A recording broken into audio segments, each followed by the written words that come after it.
జై శ్రీమన్నారాయణ. దివ్యదర్శిని ప్రేక్షకులకు స్వాగతం. నేను మీ రిపోర్టర్ మూర్తి.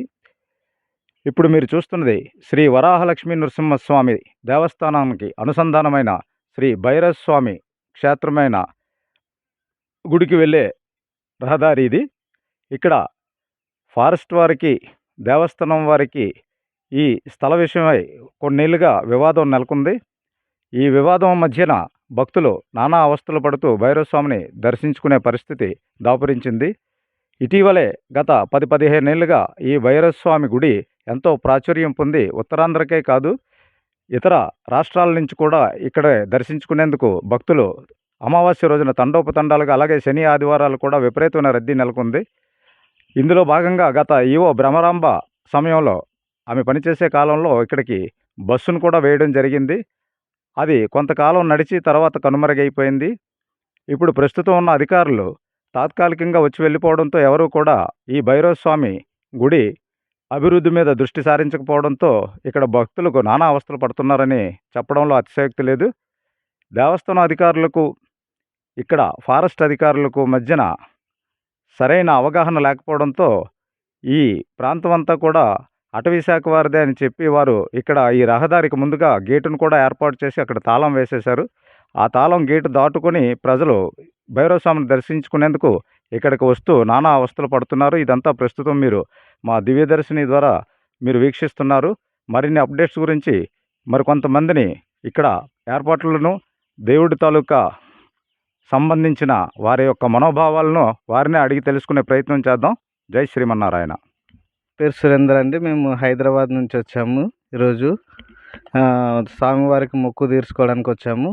యాక్చువల్గా మేము ప్రతి ఇయర్ ఇక్కడికి వస్తాము. వెహికల్స్ అన్నీ అలో ఉండేదన్నమాట. చాలా బాగా సింపుల్గా అయిపోయేది దర్శనం. కానీ పోతా వస్తే 3 కిలోమీటర్స్ అవుతుంది. చాలా ఇబ్బంది పడుతున్నాము. ఎవరైనా కొంచెం దయ చూసి రోడ్డుకి వెహికల్స్ అలౌ చేస్తే చాలా బాగుంటుంది అనుకుంటున్నాము. ఇంతకుముందు ఎంతకాలం క్రితం వచ్చారు మీరు ఇక్కడికి? మేము 1.5 year కింద వచ్చాము. అప్పుడు ఎలా ఉండేది ఇక్కడ ప్రాంతం? అప్పుడు చాలా బాగుండేది. ఇక్కడ మొత్తం చాలా పూజలు కానీ అన్నీ కానీ చాలా బాగా జరిగేవి. చాలామంది బాగా సింపుల్గా దర్శనం చేసుకునేవాళ్ళు. ఈరోజు ఇక్కడ దర్శనం చేసుకోవాలంటే చాలా ఇబ్బంది పడాల్సి వస్తుంది. ఎండలు నడవాలి. 3 కిలోమీటర్స్ రోడ్డు కూడా సరిగ్గా లేని పరిస్థితి ఉంది ఇక్కడ. ఇక్కడ ఈ భైరవస్వామి టెంపుల్ ఉందనేది ఇదివరకు కూడా మీకు తెలుసా? మాకు ఒక 5 years నుంచి తెలుసు. 5 years నుంచి మేము ప్రతి సంవత్సరము అట్లా వచ్చి ఇక్కడ దర్శనం చేసుకొని వెళ్ళేటోళ్ళం. ఇక్కడ గతంలో వచ్చేటప్పుడు వెహికల్ ద్వారా వచ్చేసేవారా గుడి వరకు? గతంలో వెహికల్ డైరెక్ట్ గుడి దగ్గరికి వెళ్ళి దర్శనం చేసుకొని హ్యాపీగా వెళ్ళేవాళ్ళం అండి. ఇప్పుడు ఈ వెహికల్ అలో లేనందుకు అక్కడ 3 kilometres up and down 3 kilometres అవుతుంది. రోడ్డు కూడా చాలా దారుణంగా ఉంది. సో మేము చాలా ఇబ్బంది పడుతున్నాం. దీనిపైన కొంచెం దేవాదాయ శాఖ స్పందించి ఏదో ఒకటి మాకు చేస్తే బాగుంటుంది అనుకుంటున్నాం మా భక్తులకు అందరికీ. మరి ఇప్పుడు మీరు పడే ఇబ్బందిని అక్కడ దేవాదాయ శాఖ అధికారులు ఎవరి దృష్టికైనా తీసుకెళ్లే ప్రయత్నం చేశారా? మేము హైదరాబాద్ నుంచి వచ్చాం కదండి, మేము ఎవరి దృష్టికి తీసుకెళ్ళలేదు. సో మీలాంటి వాళ్ళు ఇలా ఛానల్ నుంచి తీసుకెళ్తే కొంచెం బాగుంటుంది అనుకుంటున్నాం. మీరు సపోర్టింగ్ ఉండి మాకు అందరికీ చేస్తే బాగుంటుంది అనుకుంటున్నాం. ఏ ఊరు స్వామి ఇది? ఇచ్చాపురం సార్. పేరు? ఎం గోపాల్. ఇక్కడికి ఎప్పుడు వచ్చారు? ఇక్కడికి ఈరోజు వచ్చాను సార్. చెప్పండి, భైరవస్వామి గురించి మీకేం తెలుసు?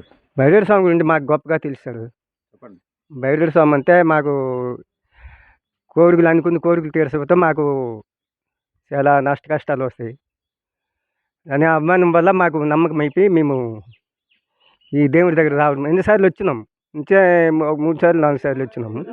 మీకు తెలిసిన దగ్గర నుంచి ఇక్కడికి ఎన్నిసార్లు వచ్చి ఉంటారు? మాకు ఒక 4 సార్లు వచ్చినాం సార్. ఇప్పుడు మొక్కులు తీర్చుకొని కొండకెళ్తారా? మొక్కులు అంటే మొక్కు ముందు దీనికి తీరుస్తాము. మొక్కు తీర్చేసి తర్వాత సింహాసనం పైకి వెళ్తాము. ఎటువంటి మొక్కులు మీవి? మా మొక్కులు అంటే మాకు ఇంట్లో దేవుడు ఉంది సార్, భైరవ స్వామి అన్నీ ఉన్నాయి సార్. మాకు ఉన్నాయి. మాకు సంబరం చేస్తాం సార్. సంబరం చేస్తే మాకు ఈ పండుగ వస్తాం సార్. భైరవ స్వామికి సింహాసనం కొండకి వస్తాం సార్.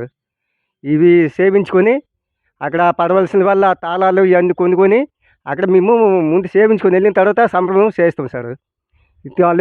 ఈ దేవుడి తోలికి సంబరం మనం చేస్తాం. బయలుదేరి స్వామి తాలూకా అక్కడ సింహాచలం తాలూకా సమరం చేస్తాం. అవి చేస్తే మాకు మనసులో నిర్మలంగా ఉంటాయి, బాగుంటాయి. ఇప్పుడు రోడ్డు మీద నుంచి ఇక్కడ దాకా నడుచుకొచ్చారు కదా ఈ ఎండలో, ఆ, మీకేమనిపిస్తుంది? సరే మాకు ఇద్దరు ఆడపిల్లలు తీసుకొచ్చాను. చాలా దూరం సార్. ఆ ఆటోకి వస్తే అక్కడ దింపేశారు సార్ జంక్షన్లోన. దింపేసిన తర్వాత లాంగు దూరము మరి అంతా చెట్టిసామ అడవి కదా. ఆడపిల్లలతో ఎదురు రాగానే మాకు చాలా భయంగా ఉంది దగ్గర సార్. అక్కడ ఏదో ఆడిసినలాగా అయింది సార్. అయితే మేము అనుకున్నాం ఏంటంటే మరి మాకు భయం వేస్తుంది, ఈ అమ్మవారి పేరు పెట్టి మేము ఎక్కడే మొక్కు చెల్లించేస్తామా, రిటర్న్ వెళ్ళిపోతామా అనేసి అనుకున్నాము. అయితే మళ్ళీ అలా చూస్తూ ఇద్దరు కుర్రోళ్ళు ఈ బాబులు కలిశారు. వాళ్ళు కలగానే సరే రాయండి మనుషులు వెళ్తున్నారు, మనకి ధైర్యం వచ్చింది మాకు. ధైర్యం రాగానే సరే ఆ దేవుడే కల్పించింది మాకు. అక్కడ భయం వేసింది. ఆ భయం వేసింది అనేసి మనం తిరిగి ఆ దేవుడికి మొక్కుకున్నాము. అక్కడే బాగు చేసి వెళ్ళిపోతాం మరి అనేసి అనుకున్నాము. అయితే నేను అడిగేస్తామంతటికి ఎదురు కుర్రోళ్ళు కలిశారు. అయితే ఆ దేవుడికి మొక్కడం వల్ల ఆ ఎదురోళ్ళకి కల్పించింది మాకు దేవుడు. అయితే ఆ ధైర్యం చేస్తాం వచ్చాము ఇక్కడికి. భయం అంటే ఏంటి? ఏమైనా జంతువుల అరుపులు అనిపించాయా? అంటే ఏదో చిన్న సౌండ్ మీద మాకు ఆ కుర్రోళ్ళకి ఇంకా అనిపించింది సార్. ఆ కుర్రోళ్ళకి ఇంకా అనిపించింది చిన్న సౌండ్ లాగా. అయితే ఆ ఆడపిల్లలతో నేను వస్తున్నాను, ఇద్దరు ఆడపిల్లలు. చాలా భయంగా ఉంది సార్ ఇక్కడ. చాలా దూరము, రోడ్డు బాగలేదు. ఇంతకు ముందు వచ్చేటప్పుడు ఎప్పుడు భయపడలేదా? ఇంతకుముందు అంతే చాలా జనాలతో వచ్చాం సార్. అప్పుడేంటంటే మాకు 10-20 మందితో వచ్చాము, అలాగే వెళ్ళిపోయాము. ఇప్పుడు ఈ రోజు ఏంటంటే ఒంటరిగా అయిపోయాము. ముగ్గురు అయిపోయి నేను మగవాడిని అయితే ఏదో వేసేస్తాను. ఆడపిల్లంటే మనతో నీకు రాలేదు. ఆడపిల్లంటే ఇంకా డేంజరే. ఆ ముక్కులైనా ఏటైనా ఉంటాయి సరే. దొంగలకి మాకు మగవాడు 7 సార్లు 10 మంది అయితే మనం ఏడు చేయలేము. అందుకుంటే మాకు రాస్తా భయంగా ఉంది సార్. ఇక్కడ ఏం చేస్తే బాగుంటుంది? ఏం చేస్తే సరైన రోడ్డు పడవలసింది సార్. రోడ్డు పడవలసింది. ఇక్కడ మంచి బందోబస్తు డెవలప్మెంట్ అవ్వాలా.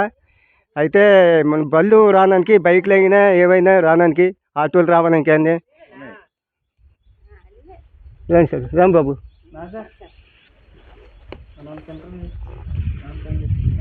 వీళ్ళేనా మీతో వచ్చిన కుర్రాళ్ళు? ఇలాంటి సార్. వీళ్ళు కనబడకుండా మేము ధైర్యం చేత వచ్చాం సార్. మీరు అక్కడి నుంచి నడిచి వచ్చారు కదా, ఏమనిపించింది మీకు? దారి కొంచెం భయంకరంగానే ఉంది. కాకపోతే నైట్ పూట రావడానికి ఇబ్బంది, కానీ మధ్యాహ్నం పట్టపగలు రావడానికి అయితే ఓకే. కాకపోతే 2-3 కలిసి వస్తే బాగుంటుంది, కానీ ఒంటరిగా వస్తే మాత్రం కొంచెం సౌండ్ వస్తుంటే బయట లారీల సౌండ్, ఇక్కడ చెట్లు అంతా గుబురు చెట్లు ఉండేసరికి రీసౌండ్కి లోపల ఏదో సౌండ్కి ఏదో జంతువు వచ్చినట్టు అని అనిపిస్తుంది. అంతే, కొంచెం దడ పుట్టినట్టు.